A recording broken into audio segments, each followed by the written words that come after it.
Have you ever felt like your career is constantly on hold because of military life? I spent a lot of years in that space. So, in this video, I want to share with you why starting a home based business could be the best decision for you. That's why I said could be. Keep rocking with me though. It might be the answer to the flexibility, the financial stability, the sense of purpose that so many of us as military spouses are looking for.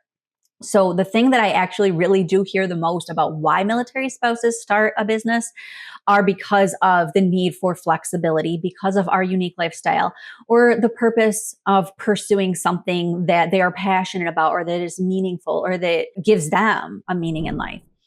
So let me know in the comments if one of those things rings true for you, or if it's something completely different that's been on your mind about why you'd like to build a business. Let's start with the concept that, or the facts really, because there's some really good statistics that support this around military spouse careers and the struggles that we experience with a traditional career. So things like frequent relocations can make having a traditional hard extremely difficult. So when my husband and I first got married, so my husband and I actually, let me backtrack here in case you don't know my story. My husband and I met when we were both serving in the Army. Now he just finished a few years ago, 20 years of service. I completed one enlistment, so a little over 6 years actually for myself. Now, when I got out, I was still going to work. We didn't have kids yet. And I was definitely going to get into a new job and climb the ladder and all the things, not knowing he was going to make it a career. So what that looked like for me is getting out of the Army, and I went into a job in government contracting. And so that led to actually a Department of Defense position. And I was climbing the ladder. I was actually a GS-13. If you're familiar with the government scale, if you're not, don't worry about it. I was doing very well. And my husband had to move to a new duty station. Well, of course, we both did. And we had to move to a new duty station. So what happened is I had to leave that job behind. And when I got to the next duty station with him, found out that the government was on a hiring freeze. During that time, intentionally got pregnant with our first child and realized that as that hiring freeze continued and my belly progressively got bigger, I realized nobody was going to hire me at that point. So to give you a kind of general idea, I really do understand frequent relocations making it difficult in the traditional job kind of sector. So other things like lack of stable career progression can be a really big issue for a lot of spouses. As I mentioned, I was doing very well in my job before I left the 9 to 5, if you will. And recognizing that I was going to have to start over each and every time we moved, whether it was every 2 or 3 years, not necessarily being guaranteed to move into a position that was equivalent to the one I was coming out of. It's really disheartening. I'm not on a high horse or trying to say how you should feel about it, but I recognize that was something that I was not willing to do. I was not going to start over every few years. That felt so frustrating and demoralizing for me. And so it was a challenge personally. Drop a comment if this is resonating with you, or just hit the like button. Let me know if this is something that you're also recognizing you experience or you think that might impact you. Childcare is another really big one. So when both people are working outside the house, of course, if you have children, there's a need for childcare. Being a military family can't guarantee that you're going to have family or even close friends there to support you. And so childcare becomes an issue. So a lot of installations do have childcare available, but it's not always a guarantee. So a lot of us choose to stay home, either out of necessity or because we recognize we do want to stay home with the kiddos. There's nothing wrong with either of those.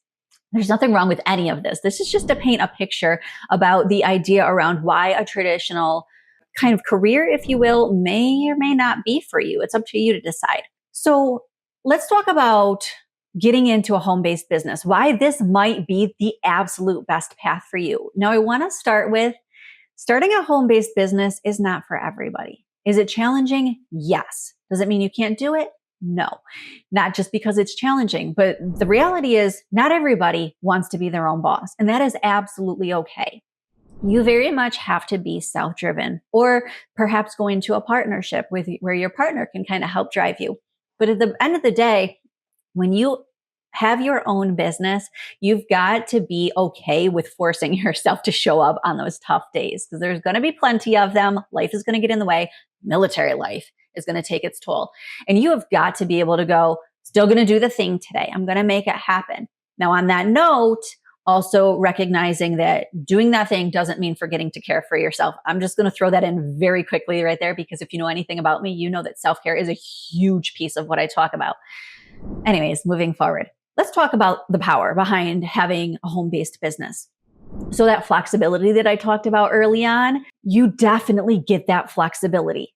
What I learned about this is, now being a very structured person myself, I recognize that there is the need for both flexibility and structure. And while that sounds like those two things aren't compatible, they don't work together, they very much do.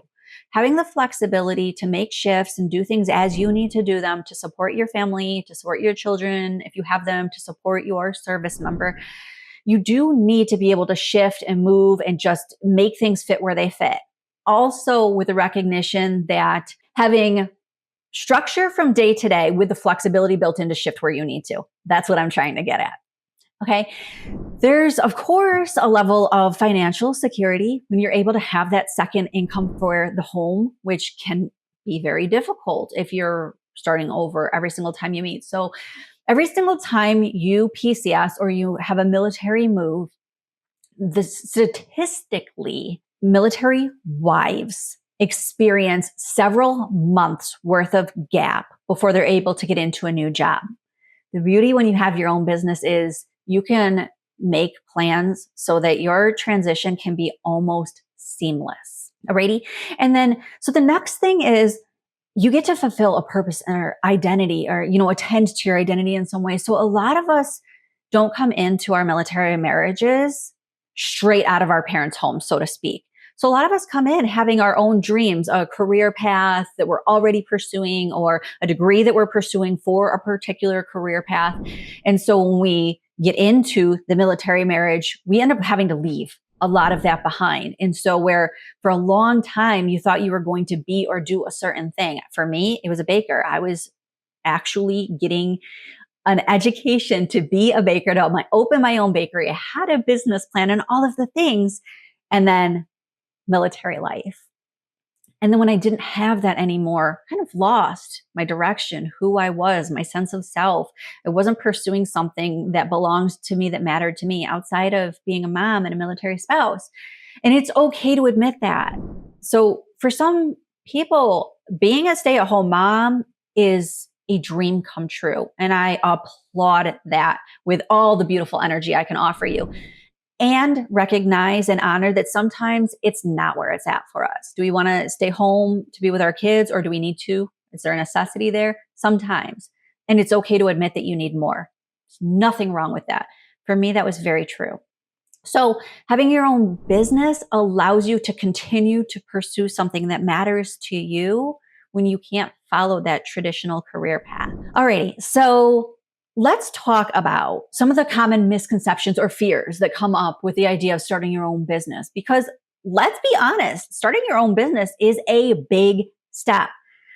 There's a lot involved in it. It's completely doable, but it's not easy. That's the God's honest truth. So let's talk about some of these fears. Like, I don't have time. That's a huge one.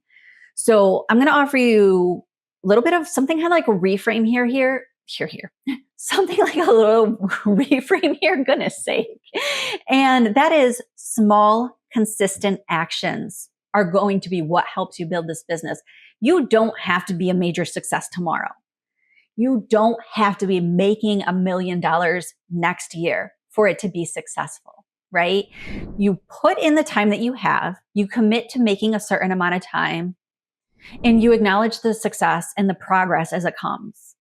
But when you don't put that pressure on yourself that it has to be a certain thing, it has to get to a certain size or make a certain amount of money in a certain amount of time, you leave yourself so much room to enjoy the process and to grow in the process.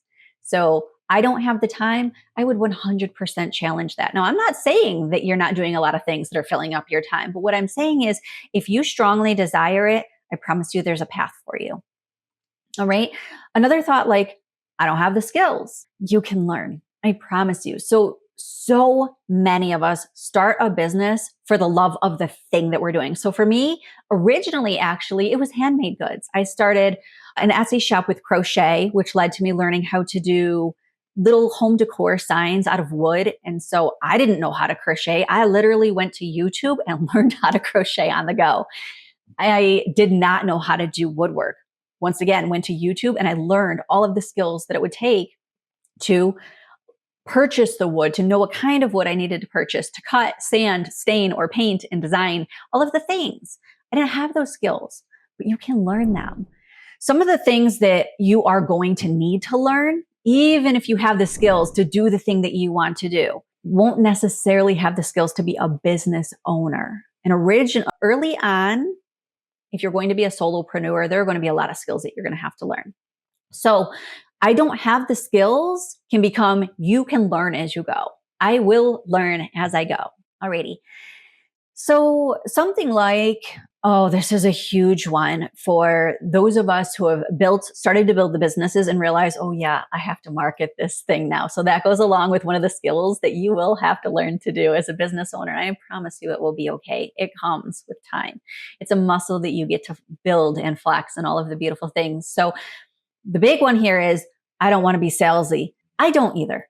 I don't want to be salesy either. There's such an ick associated with so many old sales models that so many of us have learned. Learning how to sell does not have to feel icky. So if you're worried about selling the thing that you create, whether it's a product or a service, don't let that hinder you. I promise there are beautiful ways to sell the things that you create from a heartfelt space that isn't a pressure or a fear-driven thing that a lot of the tactics that have been taught traditionally don't feel right to any of us. And there are definitely ways to not do it that way. So I promise you, don't let that be the thing that stops you. There is a way forward for you.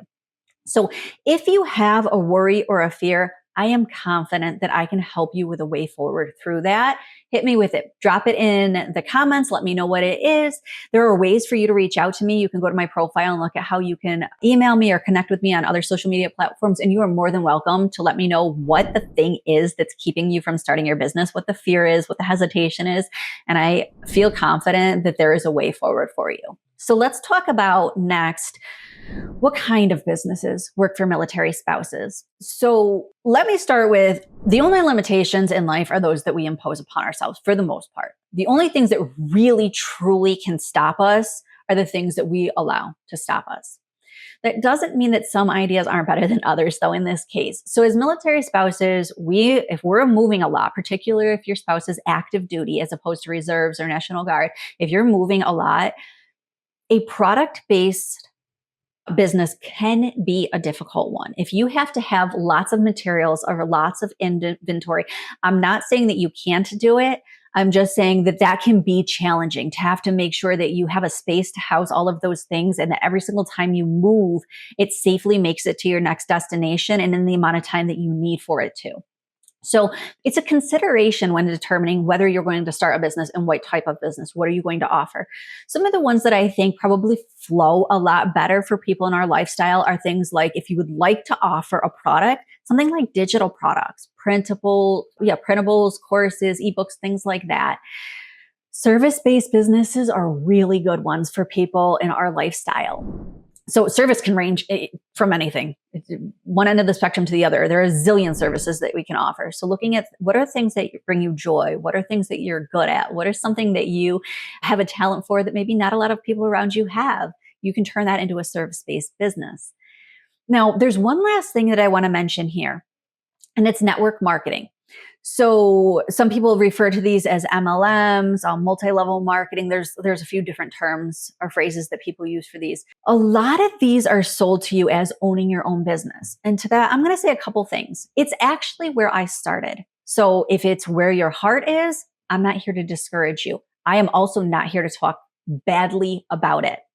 Everybody has to make their own path. So I started there and quickly realized I didn't feel like I owned my own business, but I wanted to. So I don't regret it. It drove me to where I am today. It was a step in my process that I needed to take. Here's what I'll share with you around that. If you think that you want to start your own business and that feels like an entry point for you, consider that. It doesn't have to be. If you really want to dive into a business and you don't know how to do it yet, there are other resources to help you get into that. It's your choice to make. Alrighty. So here are the steps that you can take next. thinking about, I mentioned this just a moment ago, but think about what you're passionate about, what fits your lifestyle, and then starting small. You don't have to be big, massive, major, giant success immediately. Doing one step, starting with one client, one product, just little things as you start to build, learning one new thing a day, one new skill. Start small and be proud of where you're starting, being okay with starting at the beginning. Okay, you get the point. We as military spouses have incredible resources available to us. Honestly, 4 years into my coaching, and let's see, now I'm 7 years into my entrepreneurial journey, I am still learning about new resources that are available, resources to help learn marketing, sales, that help you just to learn to be a business owner generally. And there are so many of them that are free. So if you're not familiar with the programs and resources that are available to you, please let me know. Whether you drop a comment and say, I need some resources, or you reach out to me directly, let me know that you need some resources to propel you, because there are some amazing ones that are built just for us. Alrighty, so if you're like, okay, I want a business. I am ready to start a business. I'm scared. I don't know where to start. Honestly, my mind is going to explode with all the ideas around just taking the first step. I know I only have to take one, but I don't know what that is. I have something for you. So I created a workshop. It is one day. It's actually only 3 hours. It is a beautiful goal setting intensive. So it's called the Dream Define Do workshop, where you actually determine, and I guide you there, what you're going to do for a business. You dream big, beautiful dreams and then land on the thing that most speaks to you. And you actually set goals in that time frame, and you will have your first step forward before you leave the workshop. Of course, there are a ton of other ways that I can support you, but this one has been incredibly impactful for somebody who knows that they need to take the next step and have just felt really stuck around moving forward and need that little bit of support. And it's a beautiful place to start.